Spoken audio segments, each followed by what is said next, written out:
to be a partner in the Indian growth story. For Airbus, India is a key focus, both as a fast-growing market, but as well as a strategic resource hub.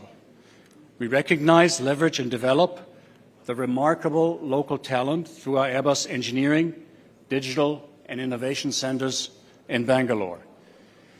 That apart, we are constantly increasing India's contribution to our global procurement through high-quality procurement from our Indian partners. Airbus' annual procurement from India surpasses 750 million and is soon set to double to 1.5 billion. As a company that's keen to developing an ecosystem in India focused on aerospace and defense, we realize a manufacturing push is nothing without accompanying skill development. Last month, Airbus entered into a 50-50 joint venture with the Tata-owned Air India to launch a world-class commercial pilot training center in Gurugram, Haryana, to train 5,000 new pilots over the next 10 years. Thus, we proudly say we make in India, we design in India, we innovate in India, and we skill in India. It is understandable that a country such as India would want to be self-sufficient as far as its military requirements are concerned.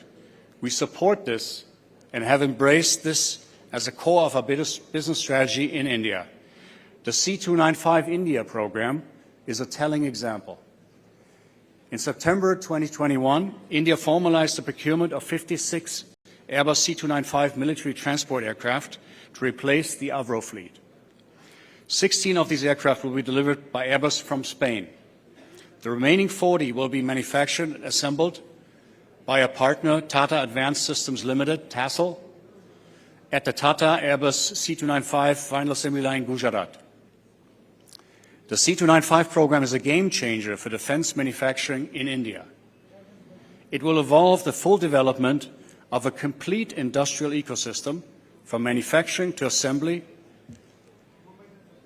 from testing to qualification to delivery and maintenance for the aircraft. This project will generate 15,000 high-skilled jobs directly and another 10,000 for small and medium companies and in the Indian industry in the next 10 years. Last month, coinciding with the visit of the French President Macron to India, we also announced the setting up of a second Airbus final assembly line here in the country, this one for the H125 civil helicopter, already a leader in the Indian market. Indeed, Airbus is open to exploring deeper industrial cooperation and collaboration as part of its support to the modernization of the Indian Armed Forces. For instance, with the Airbus A400 transport aircraft and the A330 MRTT tanker aircraft, to optimize the effectiveness of the military operations as a whole and in concert with existing aircraft. Looking out into the future, reimagining possibilities, we see connectivity and multi-domain warfare becoming key for future of armed forces. With our partners, we are currently developing a future combat air system, in short FCAS, a sixth-generation fighter aircraft teaming with various drones and embedded with what we call the combat cloud as the data backbone of the overall system.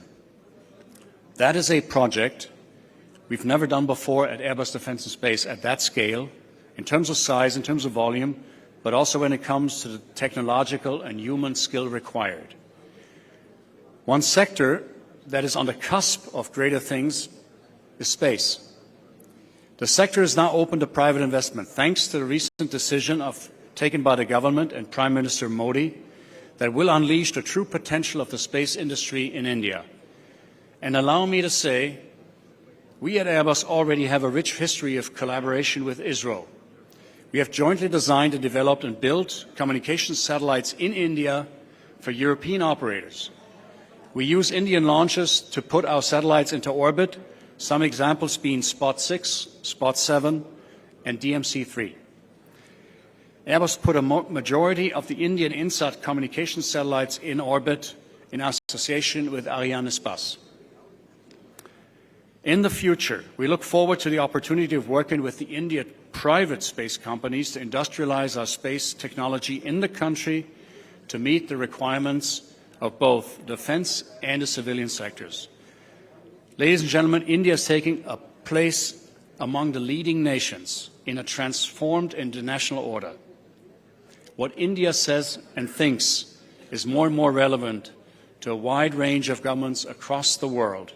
At Airbus, we have strong affinities and ties to India and a keen will to weave our strong interests together. Make in India is at the heart of our business strategy, and we will continue to contribute towards building an Atmanirbharat Bharat.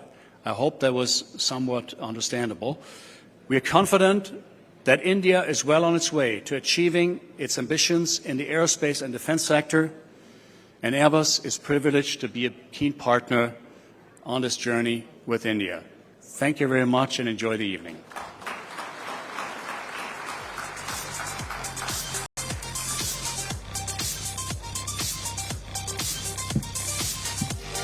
Thank you, Mr. Schoellhorn, for that.